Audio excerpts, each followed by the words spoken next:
خوشخبری، good news. ابو سعید خدری رضی اللہ عنہ سے روایت ہے کہ آپ نے فرمایا، بے شک شیطان اس نے کہا تھا، تیری عزت کی قسم اے رب، میں مسلسل تیرے بندوں کو گمراہ کروں گا جب تک ان کی روحیں ان کے جسموں کے اندر ہیں، جب تک وہ مر نہیں جاتے اس وقت تک انہیں گمراہ کرتا رہوں گا۔ تو رب تعالی نے فرمایا، مجھے بھی میری عزت و جلال کی قسم، میں بھی انہیں مسلسل بخشتا رہوں گا جب تک وہ مجھ سے بخشش مانگتے رہیں گے۔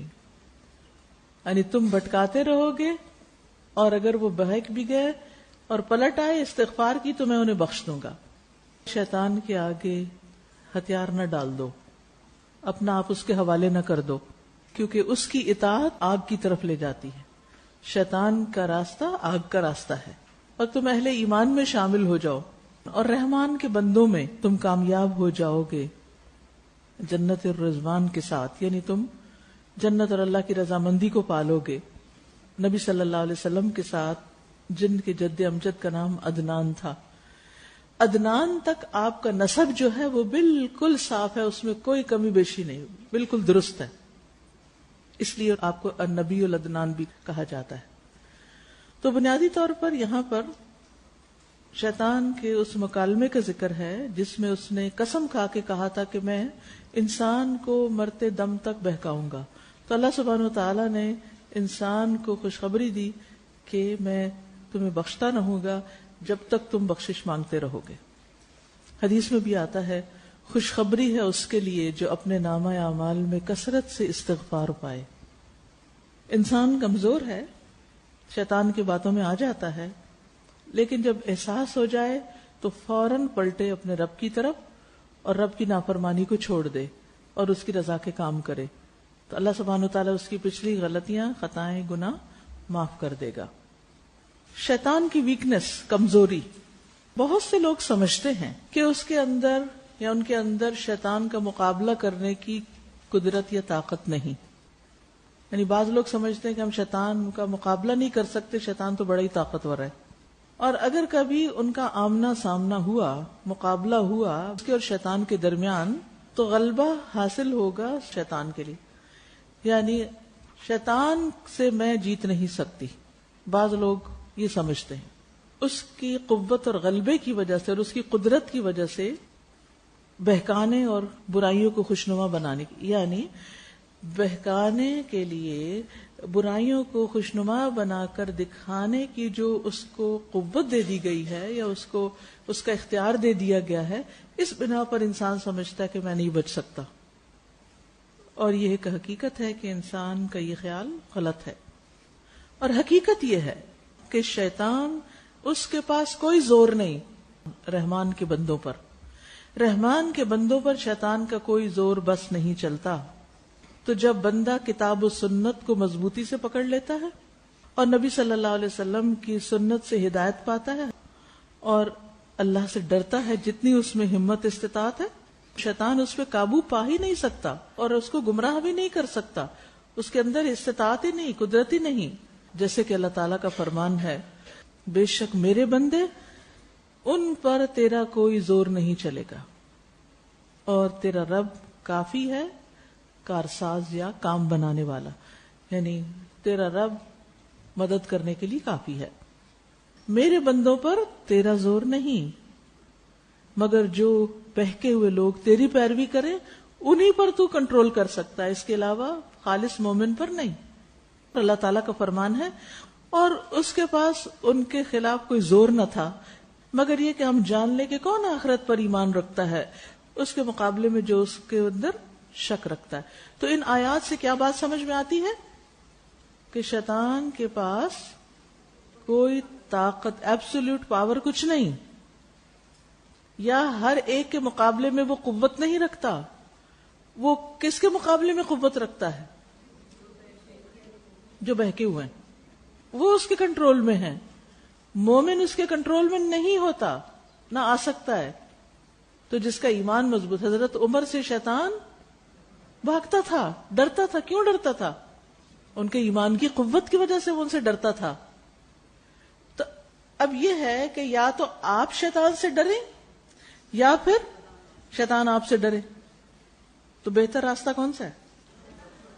شیطان آپ سے ڈرے، اس کے لیے کون سا ہتھیار چاہیے؟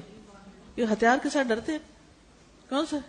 ایمان کا، توکل، تقوی، اللہ کی اطاعت، سب سے بڑھ کر تو اخلاص۔ جو مخلص ہوتے ہیں ان پہ شیطان کنٹرول نہیں کر سکتا۔ جب ہماری نیتوں میں کچھ خرابی آتی ہے، کوئی کوتاہی آتی ہے، کوئی کمی بیشی آتی ہے، تو شیطان کو موقع مل جاتا ہے پھر خوب وسوسے ڈالنے کا، پھر وہ نیکی کے کاموں کو ہمارے لیے مشکل بنا دیتا ہے اور غلط کاموں کو، غلط باتوں کو ہمارے لیے خوبصورت بنا دیتا ہے، تو ہمارے رویوں میں ایک دم تبدیلی آ جاتی ہے۔ ہم وہ نہیں ہوتے جو تھے جب ہمارے اندر ایمان تھا، اور اس فرق کو ہم خود بھی محسوس کر رہے ہوتے ہیں۔ شیطان خود بھی جانتا ہے، اس کے پاس کوئی قدرت، طاقت نہیں اللہ کے مومن بندوں کو گمراہ کرنے کی، طاقت نہیں ہے۔ اسی لیے اس نے ان کو ایگزمپٹ کر دیا، مستثنا کر دیا ان لوگوں سے۔ اس نے مقرر کیا یا اس نے اقرار کیا کہ وہ ان کو بہکائے گا، یعنی جن جن کو وہ بہکانا چاہتا ہے ان میں سے اللہ کے مومن بندوں کو ایکسکلوڈ کر دیا کہ ان کو تو میں نہیں بہکا سکتا، ان پہ میرا کوئی بس زور نہیں۔ فقالت، اس نے کہا، کہنے لگا، ہے میرے رب، بوجہ اس کے جو تو نے مجھے گمراہ کیا، یعنی سجدے کا کہہ کے، میں ان کے لیے زمین میں خوب زینت پیدا کروں گا، یعنی برائی کو اٹریکٹیو بناؤں گا، اور ان سب کو میں بہکا دوں گا سوائے تیرے ان بندوں کے، ان میں سے جو مخلص ہیں، چنے ہوئے، خالص ہیں۔ اور عنقریب وہ قیامت کے دن اس بات کی وضاحت کرے گا، تصریح کرے گا، یعنی اس بات کو سامنے لائے گا، یعنی اپنے فالوورز کو قیامت کے دن صراحتاً بتائے گا، کیا کہے گا کہ میرے پاس تمہارے خلاف کوئی زور نہ تھا، تم لوگوں پر میرا کوئی بس نہیں چلتا تھا، سوائے اس کے کہ میں نے تمہیں دعوت دی برائی کی، تو تم نے میری دعوت قبول کر لی۔ مجھے مت ملامت کرو، اپنے آپ کو ملامت کرو، تمہارا اپنا قصور ہے، تم نے میری بات مانی کیوں؟ یعنی چاہتے تو تم خود بھی تھے نا کہ یہی کام کرو جو میں نے تمہیں بتایا، اس لیے تم میرے پیچھے چلے آئے۔ اگر تم چاہتے اللہ کی اطاعت کرنا تو وہ راستہ تمہارے لیے آسان ہو جاتا، ٹھیک ہے نا؟ تو ہر شخص اس کے لیے وہی راستہ آسان کر دیا جاتا ہے جو وہ چاہ رہا ہوتا ہے۔ اسی لیے اللہ عز و جل نے خبر دی شیطان کی کمزوری کے بارے میں اور اس کے ہیلوں، بہانوں یا اس کی جو چالیں ہیں ان کے ہلکے پن کی۔ تو اللہ سبحانہ تعالیٰ نے فرمایا، تو لڑو تم شیطان کے دوستوں سے، بے شک شیطان کی چال بڑی کمزور ہے۔ یعنی جو لوگ حزب الشیطان ہیں، شیطان کے ٹولے کے لوگ ہیں، شیطان کے ساتھی ہیں، یعنی جیسے نبی صلی اللہ علیہ وسلم کے زمانے میں آپ کے دشمن، تو تم ان سے لڑو، جنگ کرو، کیونکہ وہ ہیں کمزور۔ تو یہاں بتانا کیا مقصود ہے؟ شیطان کی چالیں چاہے کتنی ہی بڑی ہوں ہیں کمزور۔ شیطان کوئی طاقتور چیز نہیں ہے، شیطان سے مت ڈرو، وہ کمزور ہے، لیکن کس کے مقابلے میں طاقتور اور کس کے مقابلے میں کمزور، یہ فرق جاننے کی ضرورت ہے۔ السلسلہ صحیحہ میں ایک حدیث ہے، رسول اللہ صلی اللہ علیہ وسلم نے فرمایا، بے شک مومن اپنے شیطانوں کو اس طرح تھکا دیتا ہے جس طرح تم میں سے کوئی شخص اپنے سفر میں اپنے اونٹ کو تھکا دیتا ہے۔ کیونکہ اونٹ کب تھکتا ہے؟ جب اس پہ سواری کی جائے، بوجھ لادا جائے اور اس سے لمبا فاصلہ طے کروایا جائے۔ اسی طرح انسان شیطان کو اپنے قابو میں رکھتا ہے اور اس کی بات نہ مان کر تھکا دیتا ہے اس کو۔ کیسے تھکتا ہے؟ کیونکہ وہ ادھر سے آتا ہے، اس کا بس نہیں چلتا، اب وہ دوسری طرف سے گھوم کے آتا ہے، بائیں طرف سے آتا ہے، بس نہیں چلا، سامنے سے آیا، بس نہیں، پیچھے سے آیا، بات نہیں بنی، کہیں سے کوئی راستہ ہی نہیں ملا اس کو، اب وہ چاروں طرف گھوم رہا ہے، کہاں سے جاؤں، کیا کروں، سر پکڑا ہوا ہے، یہ چال چلتا ہوں، کوئی چال ہی کامیاب نہیں ہو رہی، قابو میں ہی نہیں آ رہا۔ یہ جیسے آپ کسی چیز کے پیچھے بھاگ رہے ہوتے اور وہ چیز آپ کو پکڑا ہی نہ دے تو آپ کا حال کیا ہو جاتا ہے؟ تو شیطان کبھی ایسی سانس پھولنے لگتا ہے کہ جب ہم اس کو پکڑا ہی نہیں دیتے، جب وہ ساری زور آزمائی کر بیٹھتا ہے، جب ہم اپنا غصہ کنٹرول کر جاتے ہیں، جب ہم اپنی زبان کو قابو میں رکھتے ہیں، جب ہم اپنے ٹیمپرامنٹ کو، اپنے معاملوں کو، جن چیزوں کو ہم نے کرنا ہوتا ہے اور وہ چاہتا ہے ہم نہ کریں اور ہم بھی کمزور پڑنے لگتے ہیں، تھکنے لگتے ہیں، پھر ہم سٹرونگ ہو جاتے ہیں اور کر ڈالتے ہیں، مثلا صدقہ کرتے ہیں یا نوافل پڑھنا ہوتا ہے یا اور کوئی بھی اچھا کام جو بھی کرنا ہے، کسی کی مدد کرنا ہے، کسی کی خدمت۔ بعض اوقات ایسا تھا کہ صرف کسی کی ویسے ہی جسمانی طور پر کوئی مدد کرنی ہوتی ہے، نہیں کہ اس کو ہاتھ دے کے اٹھانا ہے، کوئی کام کرنا، کسی نے پانی مانگا اس کو دینا ہے، کسی کا بوجھ اٹھانا ہے، کسی کا کوئی اور کام کرنا ہے، کسی نے آپ سے فرمائش کر دی چلو میرے ساتھ فلاں جگہ میرا کام کرو. وہ وقت بڑے بھاری ہوتے ہیں، بعض اوقات آپ کے اپنے بڑے کام ہوتے ہیں، لیکن آپ پھر اپنے اوپر جبر کر کے کنٹرول کر کے کر دیتے، کرنے کے بعد اس کو مینشن بھی نہیں کرتے، تو شیطان تھک جاتا ہے. کیونکہ پہلے تو وہ چاہتا ہے کہ آپ کریں نہ، وہ رکاوٹیں ڈالتا ہے. جب آپ نہیں سنتے اس کی اور کر ڈالتے ہیں تو پھر وہ کہتا ہے دیکھو اب احسان جتاؤ، مینشن کرو، بتاؤ میں نے یہ کیا ہے تاکہ پتا تو چلے ان کو.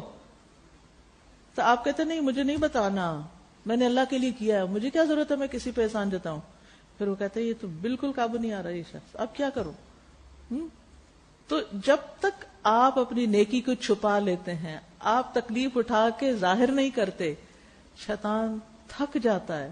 لیکن جو ہی آپ یا تو نیکی سے دل ہار کے پیچھے ہٹ جاتے ہیں یا کوئی نیکی چھوڑ بیٹھتے ہیں، یعنی آپ جتنا پیچھے جاتے ہیں نا وہ اتنا آپ پہ چڑھائی کرتا چلا جاتا ہے. اور اگر آپ اس کو پیچھے رکھیں تو پھر وہ تھکتا ہے. آپ طاقتور ہیں، وہ کمزور ہے. جو ذرائع آپ کے پاس ہیں اس کے پاس نہیں ہے، جو ریسورسز آپ کے پاس ہیں اس کے پاس نہیں ہے. وہ صرف محنت کرتا ہے، ہم محنت نہیں کرتے. ہم کسی اچھے کام کے لیے محنت نہیں کرتے، مستقل مزاجی سے کام نہیں کرتے. ایک کام کیا بور ہو گئے وہ چھوڑ دیے. کبھی اچھے کام کا آغاز کیا پھر کہا کو کوئی فائدہ نہیں ہے، کیا ہونے والا ہے، کچھ نہیں، چھوڑو اس کو، کچھ اور کرتے، کچھ اور شروع کر دیتے. پھر وہ نہیں ہوتا پھر کچھ اور شروع کر دیتے، پھر کبھی اور کچھ. کہیں زندگی میں ٹک کر ہی بیٹھتے اور نہ ہی کوئی اچیومنٹ ہوتی ہے پھر زندگی میں. تو اب یہ آپ کے اوپر ہے کہ آپ کمزور ہوتے ہیں یا شیطان کو کمزور کرتے ہیں. مقابلہ سخت ہے. اور وہ کون سی چیزیں ہیں کہ جس سے شیطان کو تکایا جا سکتا ہے؟ وہ ہے اللہ کا ذکر، اللہ کا نام، اللہ کی خاطر کام، چھوٹی چھوٹی چیزوں پر اللہ کا نام لینا، چھوٹے چھوٹے کاموں میں اللہ کو یاد رکھنا. نبی صلی اللہ علیہ وسلم نے فرمایا، لمبی حدیث ہے جس کا ایک حصہ ہے، اور دروازوں کو بند کر لیا کرو نہیں رات کو سونے سے پہلے، اور اس پر اللہ کا نام لیا کرو نہیں بسم اللہ کہہ کے دروازہ بند کیا کرو، کیونکہ شیطان ایسے بند دروازوں کو نہیں کھولتا جس پر اللہ کا نام لیا گیا ہو.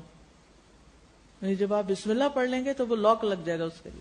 اب وہ کھٹکا رہا ہے، کھول رہے کی کوشش کر رہا ہے، نہیں کھل رہا کیونکہ آپ نے بسم اللہ پڑھی ہوئی ہے اس پر. جابر رضی اللہ عنہ سے روایت ہے، رسول اللہ صلی اللہ علیہ وسلم نے فرمایا، تم لوگ اپنے برتنوں کو ڈھانک دیا کرو اور مشکیزوں کے منہ بند کر دیا کرو، یعنی اس کو بھی بند کر دیا، اور دروازہ بند کر لیا کرو اور چراغ بجھا دیا کرو. رات سونے سے پہلے یہ سارے کام کرنے ہیں. کون کون سے؟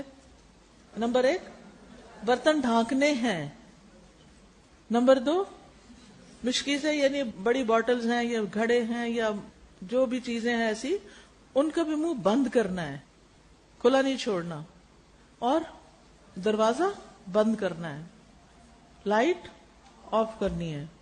فرمایا کیونکہ شیطان بند مشکیزیں نہیں کھول سکتا، دروازے بھی نہیں کھول سکتا، ڈھکے ہوئے برتن کا ڈھکن بھی نہیں اتار سکتا، اور اگر تم میں سے کسی کو ڈھکنے کے لیے کچھ نہ ملے تو برتن کے عرض پر یعنی چوڑائی کے رخ ایک لکڑی ہی رکھ دو. یعنی مثال کے طور پر جیسے یہ برتن ہے تو کوئی چیز نہیں تو آپ کیا کریں، ایک چمچ اٹھا کے یا کوئی لکڑی چاپ سٹک وغیرہ یا کوئی بھی چیز اس کو اس کھلے برتن کے اوپر آڑا رکھ دیا کریں. یعنی کچھ نہ کچھ رکاوٹ ضرور ہونی چاہیے. ایسے کھلے برتن رات کو مت چھوڑے، اور اس پر اللہ کا نام لے لے تو اس کو ایسا ہی کرنا چاہیے، یعنی کہ ان ساری چیزوں کو بند کرتے بسم اللہ پڑھتے چلے جائیں.